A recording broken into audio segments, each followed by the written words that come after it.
Bu deputat ailəli qadınla cinsi əlaqədə olmaq üçün onların evinə gedir və bir müddətdən sonra əri içəri girir və bunları görür. O da həmin o dırnaqarası deputat pəncərədən tullanaraq qaçır. Xeyr, bu hansısa pornoqrafik film deyil və yaxud da ki, hansısa mənəviyyatdan kənar ölkənin serialı deyil. Bu, Azərbaycanda baş vermiş biabırçılıqdır. Belə ki, Naxçıvan Muxtar Respublikasının Məclisinin 4 saylı Yenicə seçki dairəsindən deputat seçilmiş Əli Abbasov belə bir tərbiyəsizlik edib. Bu tərbiyəsizlik, əxlaqsızlıq, bu manyak hərəkəti edib və indi də hal-hazırda deputatlığının geri qaytarılmasından ötürü çalışır və bu hadisəyə görə mandatlığının əlindən alınmasına narazıdır.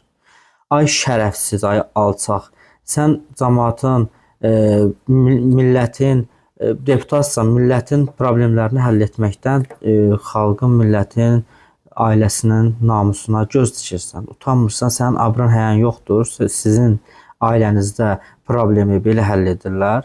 Yoxsa sizin ailənizdə də yəni övladınız, qızınız, nəvəniz, həyat yoldaşınız var. Yoxsa sizdə belə hadisələr normaldır. Utanmırsınız, özünüz də millət vəkilisiniz, xalqa nümunəvi olacaq şəxssiz. Siz belə hadisələrlə, belə hərəkətlərinizlə xalqa hansı nümunə göstərə bilərsiniz?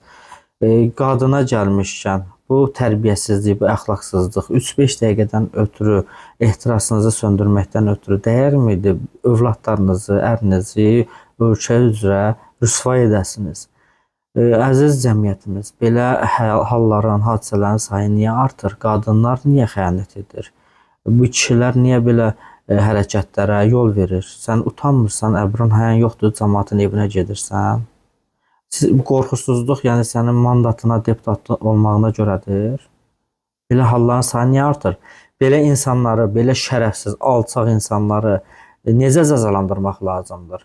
Bu cəmiyyətin tərbiyəsini, əxlaqını pozan belə hadisələrin qarşısına necə almaq lazımdır? Əziz cəmiyyətimiz, yazın, paylaşın, çox insanın qarşısına çıxsın və belə hərəkət etmək istəyənlər bu nəticələrdən özləri üçün nəticə götürsün.